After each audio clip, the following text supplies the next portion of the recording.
Ladies and gentlemen, we now begin the main course. Before I begin responding to all of you, I'd like to reiterate the ground rules that all of you are very familiar with. But for those who are new, let me reiterate those. The External Affairs Minister will make some opening remarks, following which the floor will be open for any questions that you may have.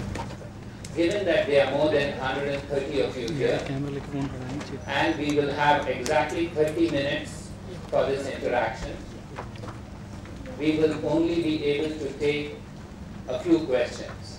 So please limit your questions when you ask more than one question.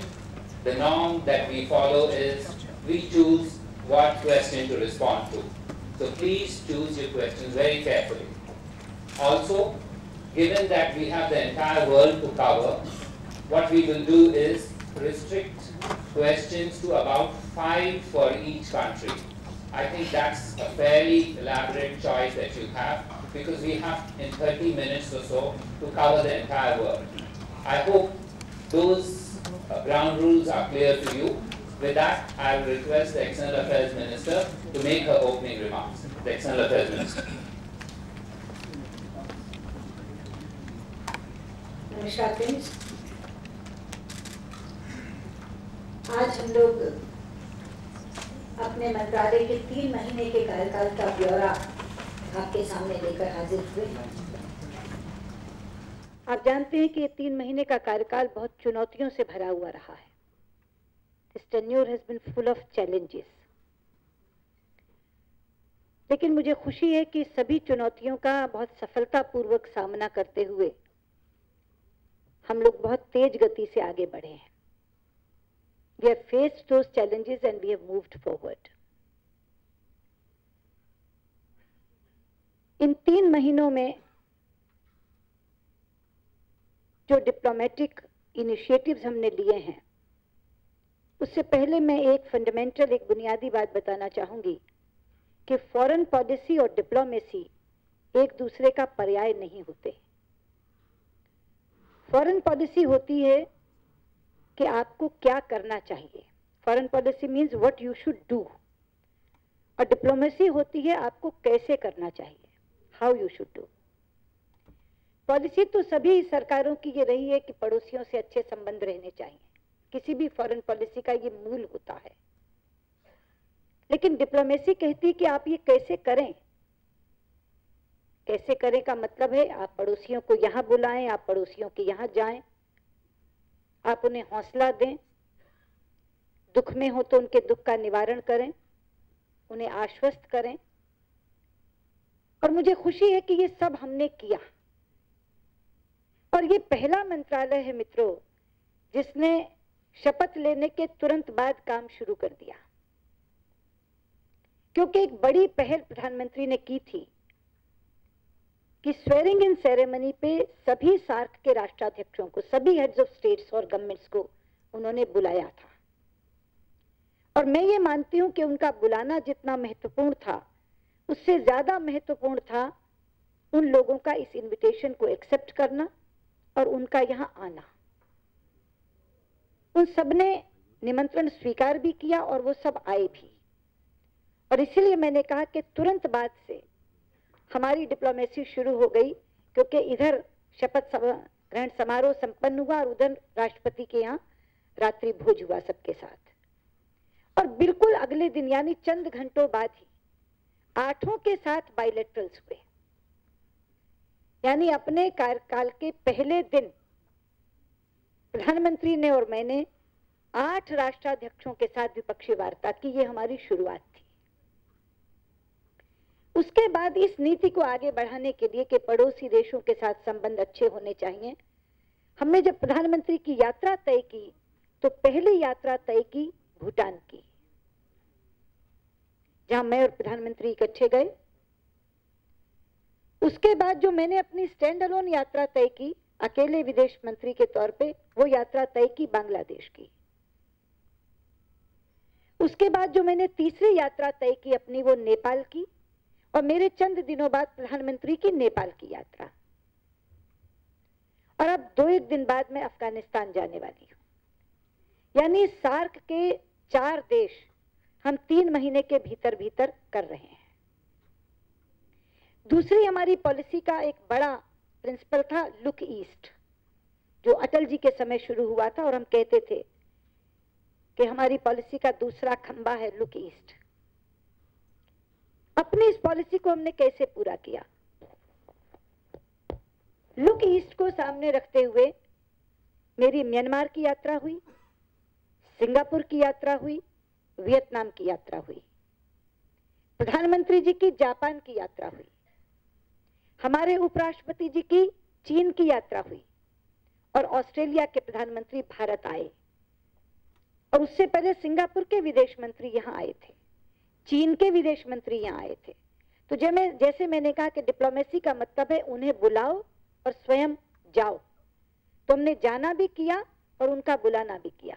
तो Singapore के विदेश मंत्री का यहां आना हुआ, चीन के विदेश मंत्री का यहां आना हुआ, ऑस्ट्रेलिया के प्रधानमंत्री का यहां आना हुआ, सिंगापुर और वियतनाम मेरा जाना हुआ, और जापान प्रधानमंत्री का जाना हुआ।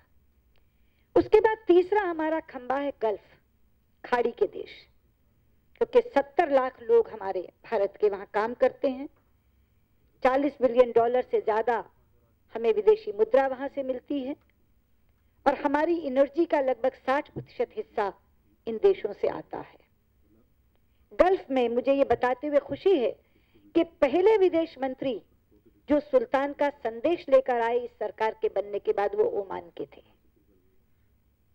और उसके बाद मैं स्वयं अभी कल ही शाम बहरीन से लौटी हूं, तो आना भी हुआ, बुलाना भी हुआ।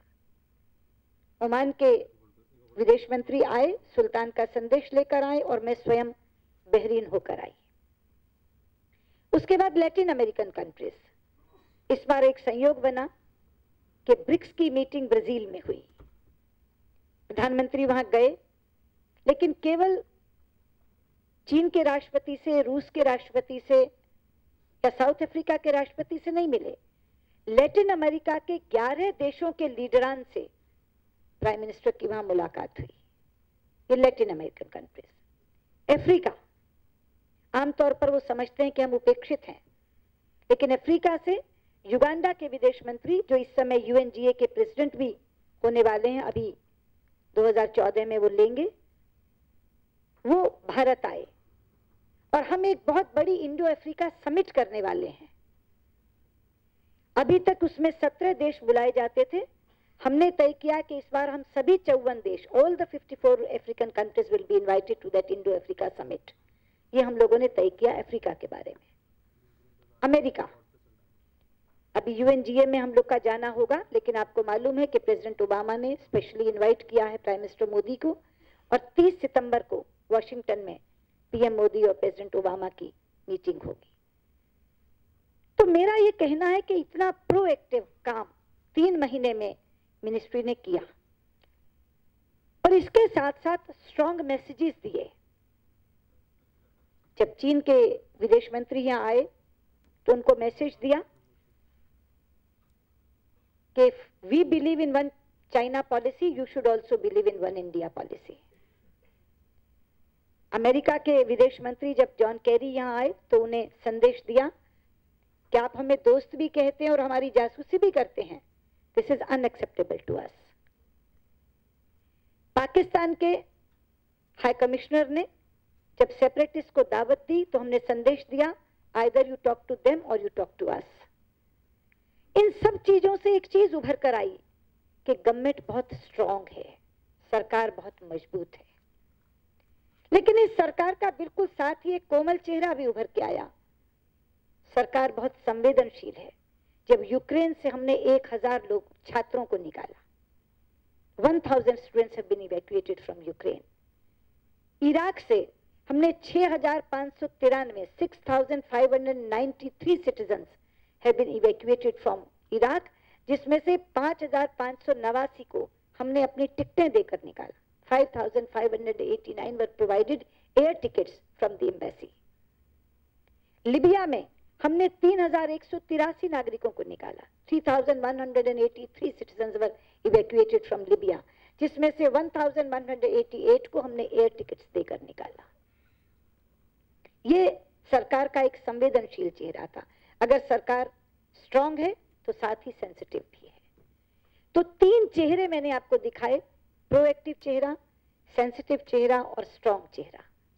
ये 3 चीजें इन 3 महीनों में जो उभर करके आई हैं इस सरकार की, इतने कम समय में इतनी यात्राएं, इतने कम समय में इतने विदेशी अतिथियों का यहाँ आना। P5 में 5 देश आते हैं, America, China, Russia, France and Britain, पांचों आए। Foreign ministers of all the P5 countries came to India. चीन से वांगी आए, अमेरिका से तो 5 लोग आए, सेक्रेटरी केरी, सेक्रेटरी पिंस्कर, सेक्रेटरी हेगल, बिलबंस और मकेन, 5 लोग आए अमेरिका से। फ्रांस से फेब्यूस आए, ब्रिटेन से हेग आए, रशिया से रोगोजिन आए, उनके डिप्टी प्राइम मिनिस्टर। तो पांचों P5 के 5 लोग 3 महीने के अंदर अंदर आ जाएं, आसियान के लोग आ जाएं और हम चले जाएं, सार्क के लोग आ जाएं और हम चले जाएं,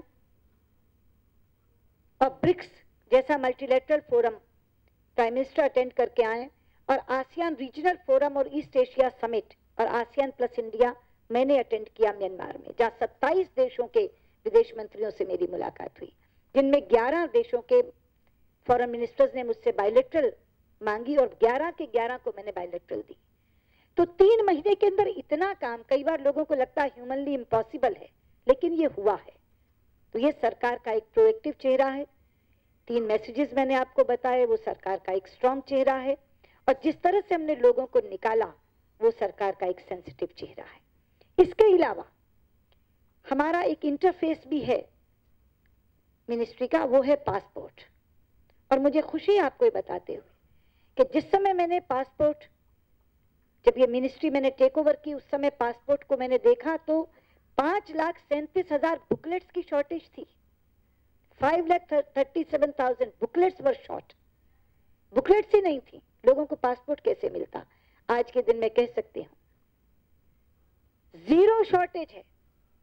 6,06,000 बुकलेट्स छपाकर हमने वो पूरी की पूरी शॉर्टेज खत्म कर दी, और आगे ऐसी शॉर्टेज होने ना पाए, उसका एक स्ट्रेटेजिक रिजर्व हमारा बन जाए। इसलिए अगले साल का हमने आकलन किया कि 1 वर्ष में लगभग 1 करोड़ पासपोर्ट हमारे यहाँ से बनते हैं, तो हमने 2 करोड़ का ऑर्डर दिया है, ताकि स्ट्रेटेजिक रिजर्व भी हमारे पास 1 वर्ष का रह जाए और कभी भी पासपोर्ट के किसी केंद्र को शॉर्टेज का सामना ना करना पड़े।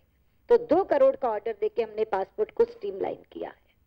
और केवल ये नहीं, हमने तय किया है कि हम अगले फाइनेंशियल ईयर से पहले, यानी 31 मार्च से पहले, नॉर्थ ईस्ट के सभी स्टेट्स में पासपोर्ट सेवा केंद्र खोल देंगे। शिलोंग का तो अभी चंद दिन बाद खुलने वाला है, लेकिन 7 के 7 राज्यों में हम पासपोर्ट सेवा केंद्र खोल देंगे। और तीसरा हमने तय किया है कि हम डिस्ट्रिक्ट्स में पासपोर्ट सेवा के कैंप्स लगाएंगे। ये जो एक राज्य में एक पासपोर्ट सेवा केंद्र होता है और सबको वहीं आना पड़ता है, वो उनको दिक्कत ना हो, हम हर जिले में लगाएंगे, और 33 डिस्ट्रिक्ट्स हम अक्टूबर एंड तक कवर कर लेंगे। 31 अक्टूबर से पहले 33 डिस्ट्रिक्ट्स में ये पासपोर्ट सेवा कैंप लग चुके होंगे, और पूरे हिंदुस्तान के सारे जिले हम कवर करेंगे पासपोर्ट सेवा कैंप के द्वारा, ताकि उन कैंप्स में आकर के लोग अपने पासपोर्ट बनवा लें, उनको अपने राज्य में ना आना पड़े। इसी तरह से मेरे पास इसके साथ एक दूसरा विभाग है, मिनिस्ट्री ऑफ ओवरसीज अफेयर्स। वहां का सबसे बड़ा कष्टदायक चीज थी डेड बॉडीज का लाना। एक तो लोग बाहर काम करने के लिए जाते हैं, फिर अगर उनकी वहां मृत्यु हो जाती है तो डेड बॉडीज आती नहीं। हमने उसके लिए एक वेबसाइट का निर्माण किया है, जिस वेबसाइट पर मिशंस भी अपनी ओर से ये डालेंगे कि कहां किस व्यक्ति की मृत्यु हो गई है और उसकी डेड बॉडी कब तक पहुंच जाएगी। और अगर किसी व्यक्ति को पता चला तो वो भी अपनी ओर से उस पर डाल सकता है कि फला की मृत्यु हो गई है, अब वो डेड बॉडी पहुंचा दीजिए। आमतौर पर मैंने देखा कि स्टेटस पूछने के लिए एमपीज लोग हमारे दफ्तरों में आते हैं, हमारी डेड बॉडी का क्या हुआ। उस वेबसाइट पर डेड बॉडीज का अपडेट आता है, स्टेटस आता है कि आज उनका पोस्टमार्टम हो गया, जिनको एम्बाम करके रख दिया गया है, परसों की फ्लाइट से हम लोग चढ़ा रहे हैं। तो सारी की सारी खबर आपको घर बैठे इसकी मिलेगी। ये भी सरकार की संवेदनशीलता का प्रमाण है कि डेड बॉडीज का, एक तो वैसे ही किसी के घर के व्यक्ति की मृत्यु हो जाए तो वो शोक में होता है, ऊपर से अगर उसको डेड बॉडी भी ना मिले तो उसकी चिंता और बेचैनी और बढ़ जाती है। वो बेचैनी कम करने के लिए हमने एक वेबसाइट MOIA में बनाई है, और पासपोर्ट सेवा केंद्र का मैंने आपको बताया कि आम लोगों की दिक्कतें ना हो, कम हो जाएं, ये भी एक हमारी संवेदनशीलता का परिणाम है। तो मैं आपको कहना चाहूंगी कि 3 महीने में स्ट्रॉन्ग, सेंसिटिव और प्रोएक्टिव मिनिस्ट्री का एक ब्यौरा मैंने आपके सामने रखा है। आप जो भी सवाल उस पर करना चाहें, मैं हाजिर हूँ। Thank you very much, External Affairs Minister. We will now open the floor. Since the priority is neighborhood, we will start with questions regarding the neighborhood. Yes, Rajiv? Just a minute, they'll bring you the...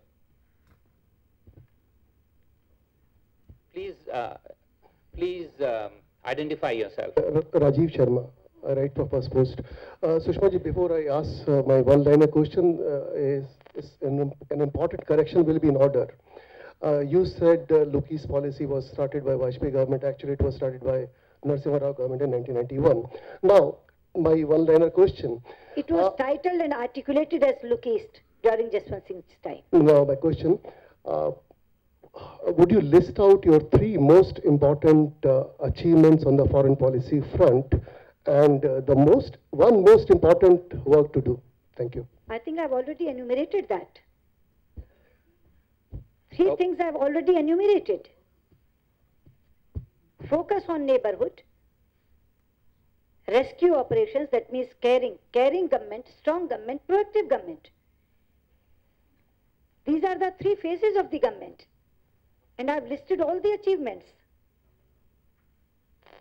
Yes. Dilip?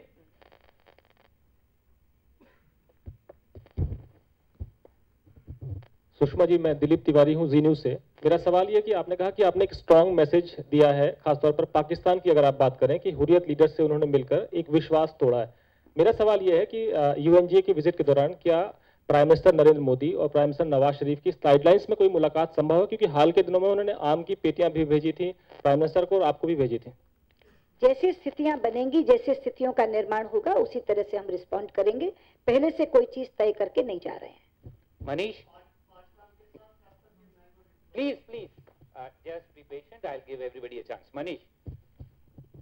Madam Foreign Minister, Prime Minister Modi had a... Which side? This side, ma'am. Yes.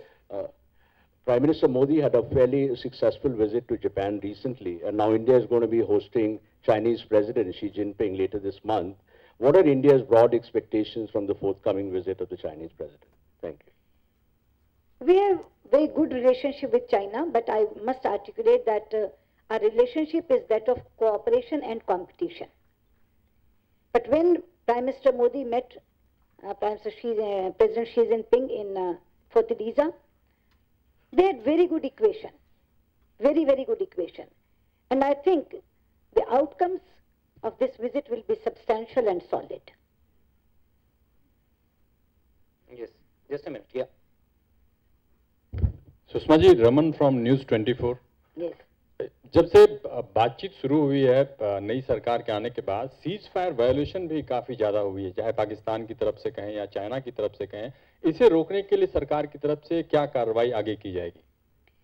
देखिए, कार्रवाई सबसे पहले बातचीत ही होती है। DGMOs level पर telephonic conversation हुई है, और अगर उसके लिए कोई आवश्यकता पड़ी तो DGMOs मीटिंग भी होगी। Yes. Maya? Yes.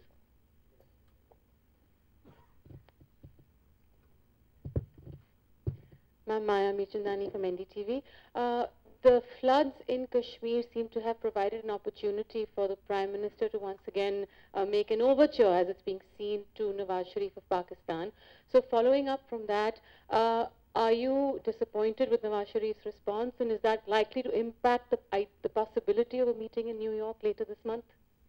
As regards meeting in the United Nations GA sidelines, I already told you that as the situation emerges, we will respond. We are not going with any pre-mindset. Anita? All sides will get it, relax. Yes, Anita. Ma'am, Anita Chaudhary from News Nation. Right. आप जरा ठहर जाइए. Can you stand up? Anita Chaudhary, Yes, news Anita. Nation से ma'am मेरा सवाल उनके पहले question part का है कि हमारे प्रधानमंत्री ने पाकिस्तान को ऑफर किया कि रेस्क्यू ऑपरेशन में हम सहायता करना चाहते हैं पाकिस्तान की, लेकिन जो उस तरफ से जवाब आया उसमें कहीं ना कहीं बहुत हार्श लैंग्वेज नजर आया. इस पे क्या कहेंगे आप? देखिए, मुझे लगता है कि हमें बाल की खाल नहीं निकालनी चाहिए थी, उनके भाव पर जाना चाहिए था. और जहां तक उनके भाव का सवाल है, उनका भाव यही था कि इंसानियत के नाते अगर सरहद के उधर या सरहद के इधर जहां जहां भी फ्लड्स आए हैं, हम मदद करने को तैयार हैं. और अगर उनके भाव को लिया जाता तो भाव बहुत अच्छा था, और मुझे लगता है कि उसका अप्रिसिएशन होना चाहिए था बजाय टेक्निकल शब्दावली पे जाने के. Let me assure you, there's 30 minutes and we will give you everybody a chance. Just relax. Rashmi? मैं रश्मि सक्सेना हितवाद न्यूज़पेपर से. सुषमा जी, आपने शुरू में ही बताया हमको कि there is a difference between foreign policy and diplomacy. And as we have been seeing, while you people were in the opposition, you did have major differences with the ruling regime on some policies. So would you say, especially if we talk about Bangladesh and we talk about even the nuclear deal with the US, so is there just going to be a change in how you take forward these policies, or is there going to be a major change in some of the policies also? देखिए, कोई major change नहीं होता. जो बात आपने की वो दोनों आपने ट्रीटीज और अग्रीमेंट्स की है. जो अग्रीमेंट, चाहे वो सिविल न्यूक्लियर अग्रीमेंट हो, अग्रीमेंट जब होता है तो देश के साथ होता है, सरकार के साथ नहीं होता. और इसलिए वो समझौते हमें विरासत में मिलते हैं. तो उसके लिए उस समझौते का सबसे ज्यादा अच्छा लाभ कैसे उठाया जाए, यही नीति होती है, और उसी नीति पर हम लोग चल रहे हैं. Yes, please stand up and identify. Sushma ji, I'm Manos Banerjee. I'm asking one question on Bangladesh. The Home Secretary level talks held in Dhaka very recently, and the Bangladesh Home Secretary agreed to release Anup Chitia, the Alpha leader, and hand over it to India. So do you have any idea when he will be handed over to India? We have not set the deadline, Mr. Banerjee, but this was the issue which I raised with Bangladesh Foreign Minister when I visited Bangladesh. And I think this was one of the deliverables they promised, and now they are delivering it. I don't know the deadline, but I think soon it will happen. Gautam?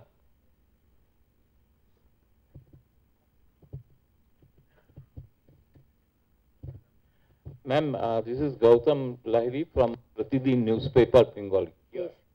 Sorry, left hand side. Please stand up. Please stand up. Yes, thank you. As you have said that your first standalone visit was in Bangladesh, and it was very well appreciated there, the overall message. But I believe that in this month, very soon, the JCC meeting would be held. So how do you want to take forward those which you talked in the Dhaka, particularly, especially that already has been mentioned, but two contentious or the outstanding issues? Any roadmap you have fixed to take it forward? On 20th of this month, this JCC meeting is taking place. As regards these two contentious issues regarding land boundary agreement, the bill was already introduced in Rajya Sabha, and it has been referred to the standing committee. The standing committee has been reconstituted now, so political consultations are underway. As regards Teesta, we are trying to develop a consensus, and this is what I had told the Bangladesh leadership during my visit also. मैं मुकेश कौशिक हूँ, United news of India से. जैसा कि आपने कहा कि आपने अंतर्राष्ट्रीय स्तर पर कई ठोस संदेश दिए हैं. अंतर्राष्ट्रीय आतंकवादी संगठन अल-कायदा के लिए आपका क्या ठोस संदेश है, जिसने अभी भारत में अपनी शाखा खोलने की घोषणा की?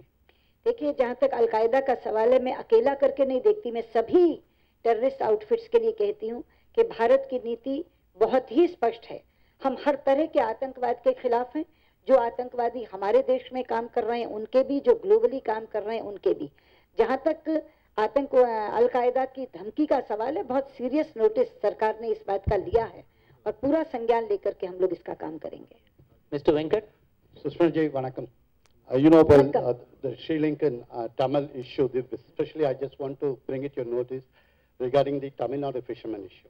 Yes. During your presentations, you mentioned about all nations, but I think you've forgotten to mention about what kind of action you've taken with especially Sri Lankan.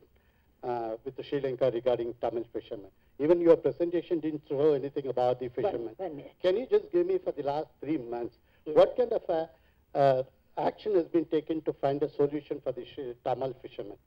I didn't forget, first of all, Sri Lankan president had also come for the SAARC ceremony, and we had very candid discussion with him.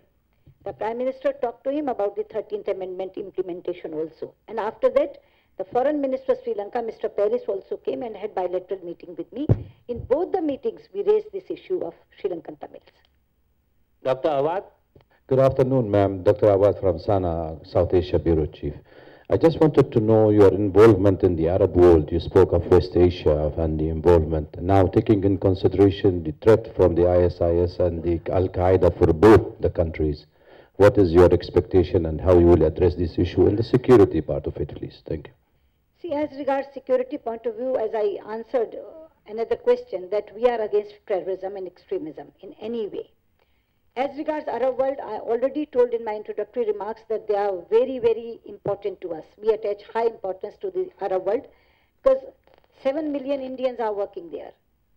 More than $40 billion foreign exchange is being given to India in form of remittances.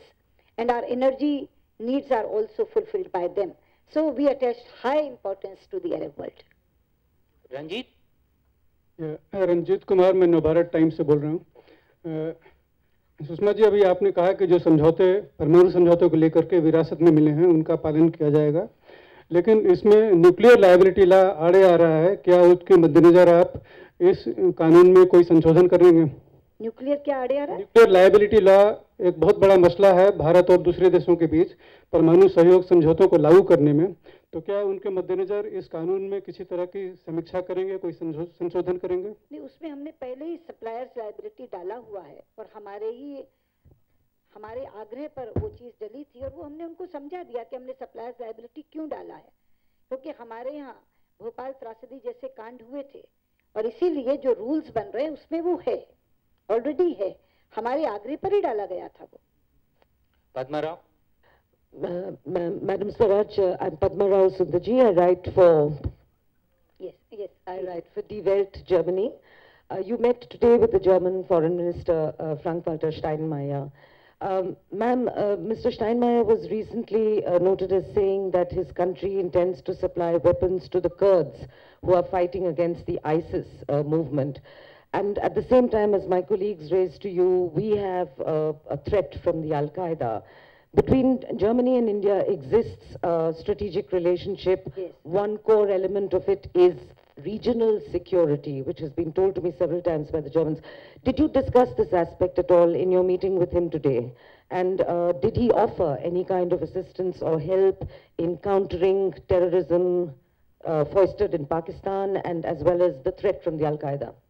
We didn't discuss, but he told me about their decision, and he said that with great pain, and he said that they were constrained to take this decision to supply weapons to Kurdistan.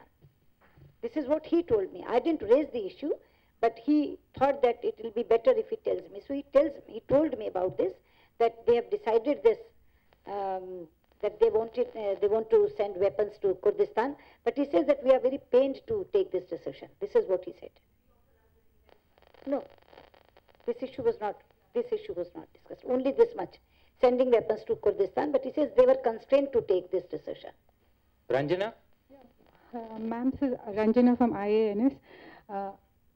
Please stand up. Which side? Yes.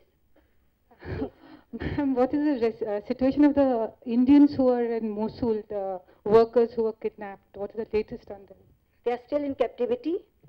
There is no direct contact with them, but from indirect sources, we have got information and we are getting information time and again that they are safe and alive. Yes, please. Madam, good afternoon. My name is Alexander. I'm a bureau chief of TASS, Russian news agency in South Asia and India. Mr. Modi and Mr. Putin earlier expressed their hope for improving the Indo-Russian relationship. Can you give us some your priorities for maybe upcoming 1 to 3 years, how to exactly improve this relationship? Many thanks. With? How to improve this relationship? With Russia? I mean your own priorities. There's no yes. question of improvement. I think we have very good relations with Russia, outstanding relations with Russia. Yes, Kadambi. Ma'am मैं कादम्बिनी शर्मा हूँ NDTV India से। आप अफगानिस्तान जा रहे हैं अभी 2 दिनों के वक्त में और वहाँ पर हालात बहुत बेहतर होते नजर नहीं आ रहे, नेटो फोर्सेस भी विड्रॉ करने वाली हैं, तो क्या हमारी स्ट्रैटेजी को चेंज होने वाली है अफगानिस्तान को लेकर? देखिए, हमारी स्ट्रेटेजी तो अफगानिस्तान को बिल्ड करने में कोऑपरेट करने की रही है, उसके चेंज होने का सवाल ही पैदा नहीं होता। एक ही बात है कि चुनाव का परिणाम क्या निकलता है, और चुनाव का परिणाम कोई भी निकले, हमने किसी को अपना फेवरेट कैंडिडेट डिक्लेयर नहीं किया था। इसलिए अब्दुल्ला जीते या अशरफ गनी जीते, जो भी प्रेसिडेंट बनेगा हम उसके साथ काम करेंगे। और अफगानिस्तान में तो हमारे लोग जान हथेली पे रख के काम कर रहे हैं, उनको वहाँ बिल्ड करने के लिए, उसको डेवलप करने के लिए। हमारी सदियों पुरानी दोस्ती है, उसमें किसी तरह की कोई कमी नहीं आएगी और अफगानिस्तान के साथ हमारे संबंध जारी रहेंगे। Vijay? And this is Vijay Naik from Sakal Papers. Yes. I just want to ask you, I just want to go back to this nuclear liability question you say. Yes. Now that the PM is going to the US, yes, will be having meeting with the Prime Minister, with the President of the United States. And you know that since 2005, there is no operationalization of the nuclear civil agreement in India. Now, do you think that there is necessity of consensus on this particular bill, or do you think that the government has got sufficient majority to pass the bill in the Parliament? We will not pass any other bill. I think we will reiterate our stand before President Obama. Yes, sir. Yes, ma'am.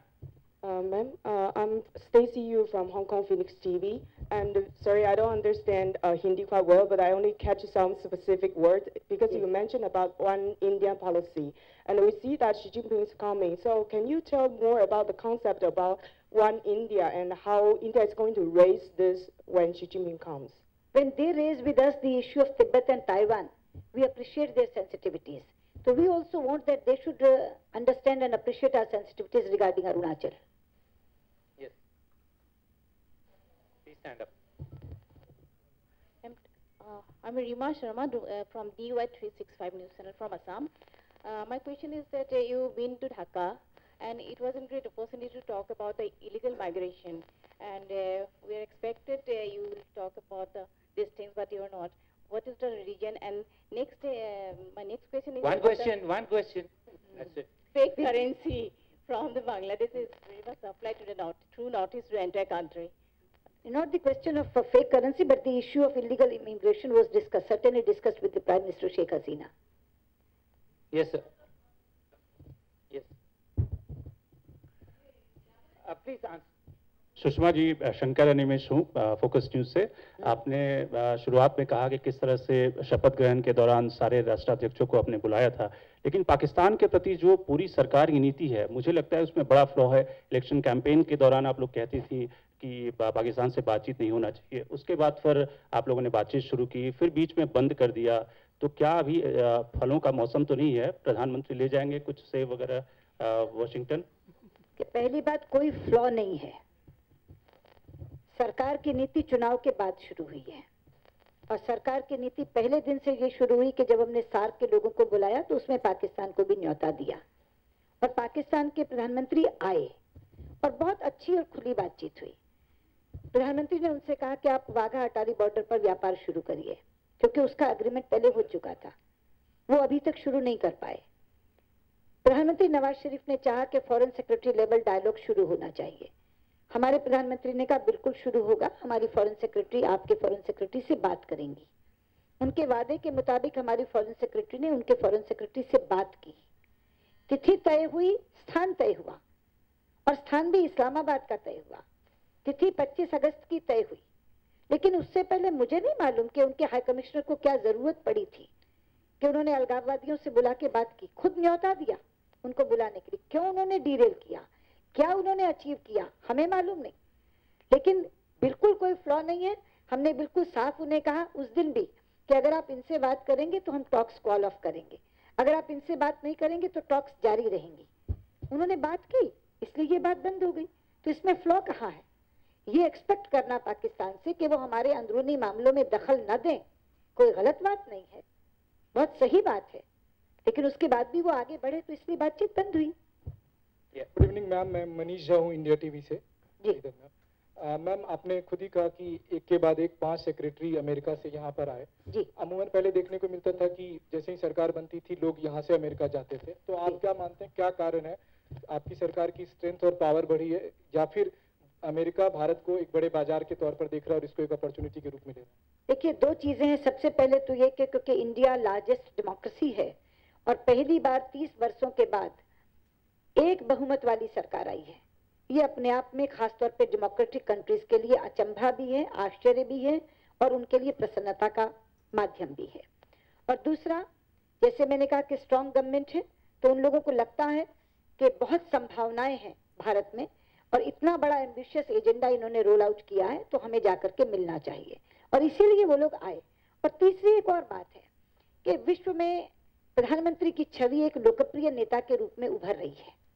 आपने चाहे उनका BRICS में देखा, चाहे Japan में देखा, अब भूटान में जाकर उन्होंने वहाँ की पार्लियामेंट को एड्रेस किया, नेपाल में जाकर उनकी संविधान सभा में उनका भाषण कराया गया। तो वो जो एक छवि उभर रही है उसके कारण भी लोग आने को उत्सुक हैं। और मैं ये 3 महीने के आधार पर कह सकती हूँ कि रातों रात भारत की प्रतिष्ठा पूरे विश्व में बढ़ी है। लोग आने के लिए उत्सुक भी हैं और उत्साहित भी हैं। और 3 महीने में जितनी यात्राओं का विवरण मैंने आपको दिया उससे आपको ये पता चलेगा कि जो बात मैं कह रही हूँ वो सही है कि लोग उत्सुक भी हैं और उत्साहित भी हैं। Smita. Sushma ji, Smita Sharma, IBN7 CNN IBN से। प्रधानमंत्री ने लद्दाख में कहा था कि पाकिस्तान अपनी कन्वेंशनल वॉरफेयर हार चुका है स्ट्रैटेजी को, इसीलिए बार बार छद्म युद्ध कर रहा है, प्रॉक्सी वॉर कर रहा है। तो ये प्रॉक्सी वॉर क्या वहाँ की सरकार कर रही है, वहाँ की सेना और एस्टैब्लिशमेंट कर रही है? और अगर सेना एस्टैब्लिशमेंट कर रही है, क्या आपको लगता है भारत को अपने स्टैंड को रिवाइज करने की जरूरत है कि वहाँ की डेमोक्रेसी को मजबूत करना नई दिल्ली का काम नहीं, बातचीत उस आर्मी, उस ISI से किया जाए जो सही में पर्दे के पीछे से वहाँ की विदेश नीति को डिसाइड करते हैं? कि सरकारें बात केवल चुनी हुई सरकारों से करती हैं, वो आर्मी या संगठनों से नहीं करती। इसलिए जब भी बातचीत होगी भारत सरकार की पाकिस्तान की सरकार से होगी, आर्मी और ISI से नहीं होगी। Yes, please. Can you stand up? I'm Iwata, Sankei newspaper. Mr. Modi mentioned expansionism twice recently, at least. How do you think of that? He never referred to a country, a specific country. It's media's own guess that they tied it up with a country. He never referred to any country. Rather, he spoke regarding 18th century expansionism.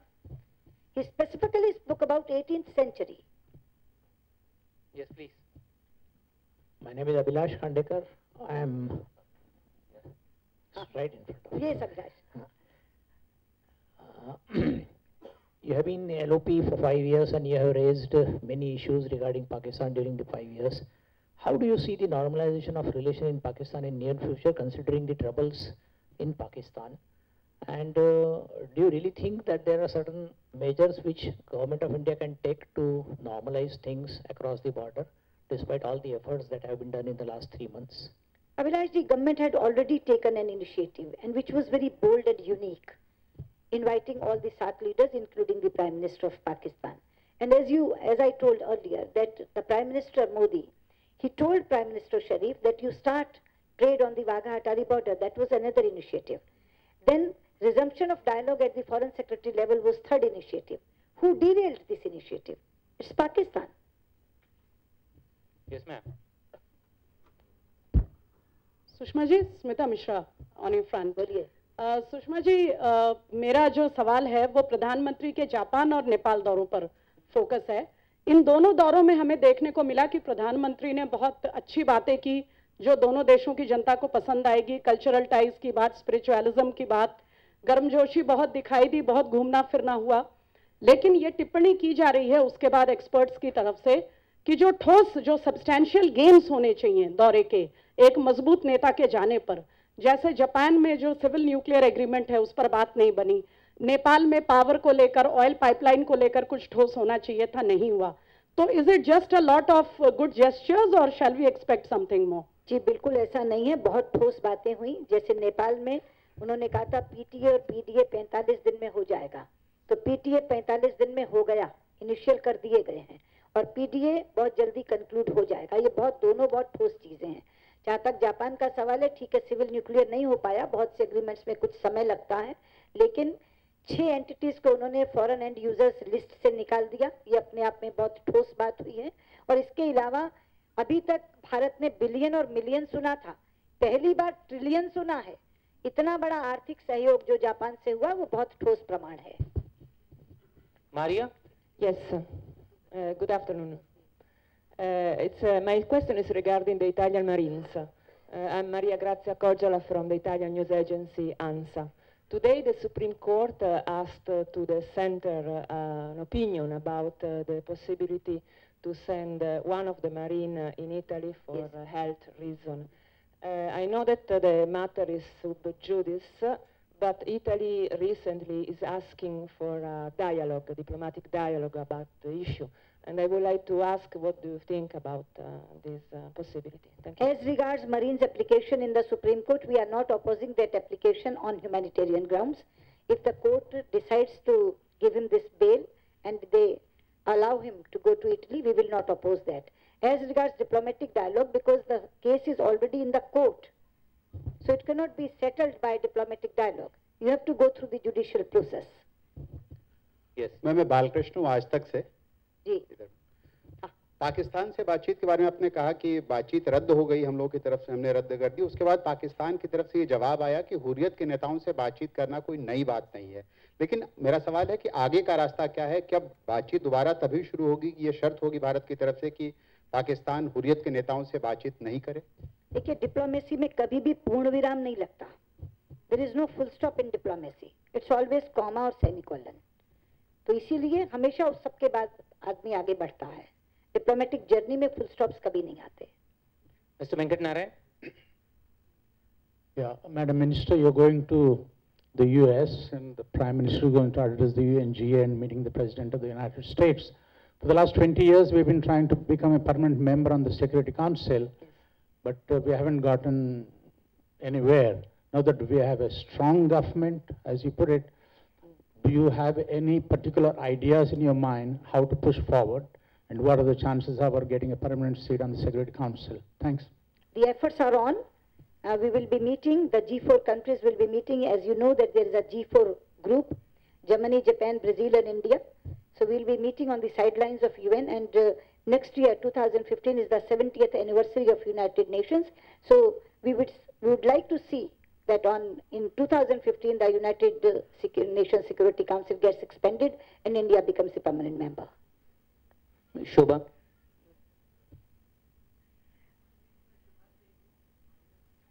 मेरा सवाल Fiji islands पे है। Fiji islands में elections होने वाले हैं 17 तारीख को। India was to be one of the co leaders of the international observers group. अब तक भारत सरकार ने एग्रीमेंट साइन नहीं किया है इंटरनेशनल ऑब्जर्वर्स ग्रुप, तो क्या सरकार इंटरनेशनल ऑब्जर्वर्स भेजेगी फीजी में? जी बिल्कुल भेजेगी। हमने पैनल भी तैयार कर लिया है और 4 लोग यहाँ से जा रहे हैं। Yes sir. मैडम, मैं श्रीकांत भाटिया हूँ। मैडम, आप अभी खाड़ी के देशों से लौटे हैं। पिछले कुछ माह में जो खाड़ी में हमारे कामगार काम करते हैं, उनके बहुत सारे प्रॉब्लम्स रही हैं। आपने काफ़ी प्रॉब्लम सॉल्व भी की।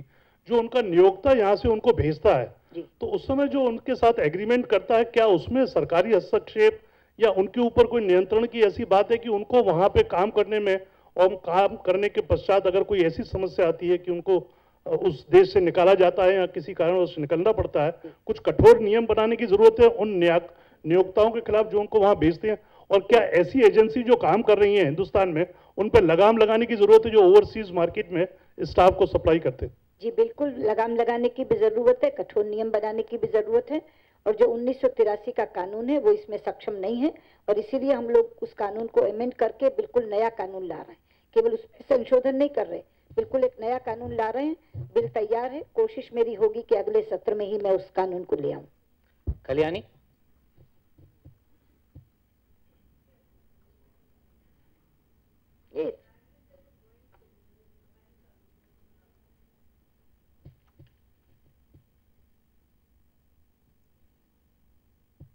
There is a lot of hype about Mr. Modi's visit to America.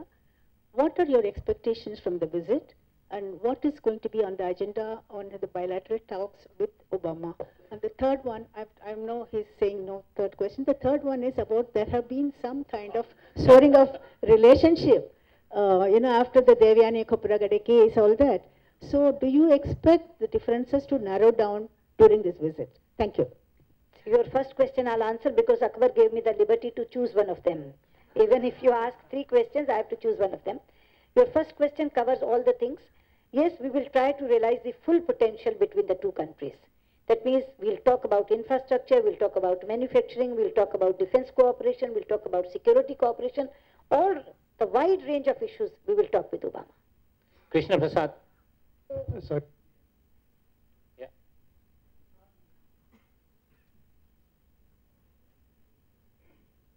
From the Tribune. Ma'am, this again pertains to the US visit. You've just listed a few of things that are top of the agenda. One of the long pending things has been the visa issue. And very recently, President Obama decided not to press for the immigration laws change and wait on to it. Do you see this as a window of opportunity because many of Indian IT companies seem to be stuck with these visa problems? I raised this issue with Secretary Kerry also, and we will raise this issue with President Obama also. This is an issue which tops our agenda. Yes, sir. Stephen from Raj TV, South. A few months back, Jesuit priest Alexis Prem Kumar had been kidnapped by Afghan militant. And initially the government has shown lots of interest in rescuing him. But these days there was not much news about him.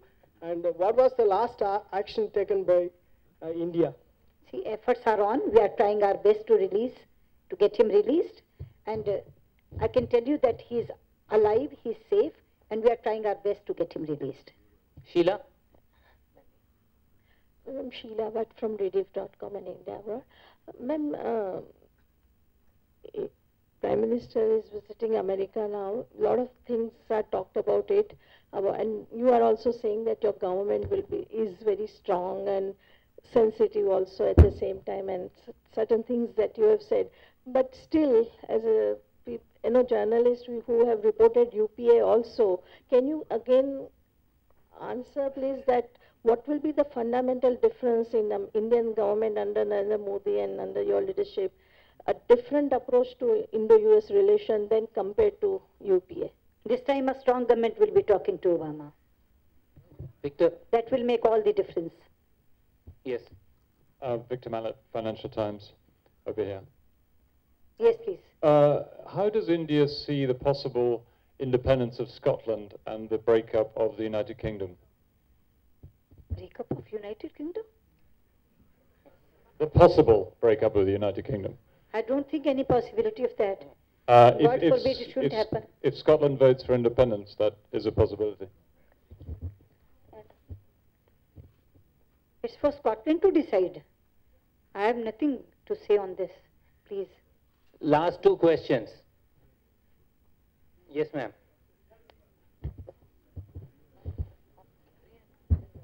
Ma'am मैं विनीता हूँ pioneer से this side ma'am this side यहाँ हाँ बोलिए yes 26/11 के trials को लेके जो पाकिस्तान में चल रहा है हिंदुस्तान को कुछ डिसअपॉइंटमेंट है क्योंकि इस पे तारीख पड़ रही है जी। जब पाकिस्तान से बात करें तो वो कह रहे हैं कि आप समझौता एक्सप्रेस के कुछ हमें डिटेल्स नहीं देते, तो क्या ये पिंग पोंग बन के रह जाएगा या can we see some movement forward now? दोनों बिल्कुल केसेस अलग हैं और जहाँ तक मुंबई टेरर अटैक का सवाल है, हमने बार बार उनसे कहा है कि 26/11 में कुछ प्रगति दिखाइए, लेकिन कोई प्रगति हो नहीं रही है। पहले 9 अब तो 11 एडजमेंट हो चुकी हैं और जो आप कह रही हैं कि we are disappointed, yes we are disappointed. Last question Santosh Thakur, stand up please. मैं संतोष ठाकुर हूँ, दैनिक भास्कर से। हाँ बोलो। मैम आपने बोला कि लोकेस्ट की जगह हम एक्ट ईस्ट की बात करते हैं, लेकिन किसी भी इस देश के साथ डायरेक्ट फ्लाइट्स नहीं है, चाहे वियतनाम हो चाहे फिलीपींस हो, तो उनके साथ किस तरह से हमारा संबंध बढ़ेगा और क्या सिस्टर सिटी इन देशों के किसी शहर के साथ हमारा अभी कुछ ऐसा कार्यक्रम है कि सिस्टर सिटी की तरफ हम बढ़ें? आपने सही कहा, कनेक्टिविटी में बहुत डिस्पैरिटी है, बहुत असमानता है और आसियान में हमने सबसे ज्यादा बल इसी बात पर दिया था कि जहां अब जैसे सिंगापुर से बहुत ज्यादा फ्लाइट्स हैं लेकिन वियतनाम में नहीं है, हनोई से कोई भी नहीं है, तो हम लोगों ने तय किया है कि कौन कौन से ऐसे देश हैं जहां से कनेक्टिविटी नहीं है, कम से कम एक फ्लाइट तो तुरंत शुरू की जाए और उसके बाद उसको बढ़ाया जाए। और कनेक्टिविटी बेसिक प्रिंसिपल है और इसीलिए हम लोग भी इसके बारे में चिंतित हैं, लेकिन देशवार कंट्री वाइज हम लोग तय कर रहे हैं कि कैसे इस कनेक्टिविटी को बढ़ाया जाए. Thank you very much. With that, we come to the end of this interaction. The External Affairs Minister has answered more than 50 questions today. Thank you very much, ladies and gentlemen, for being here.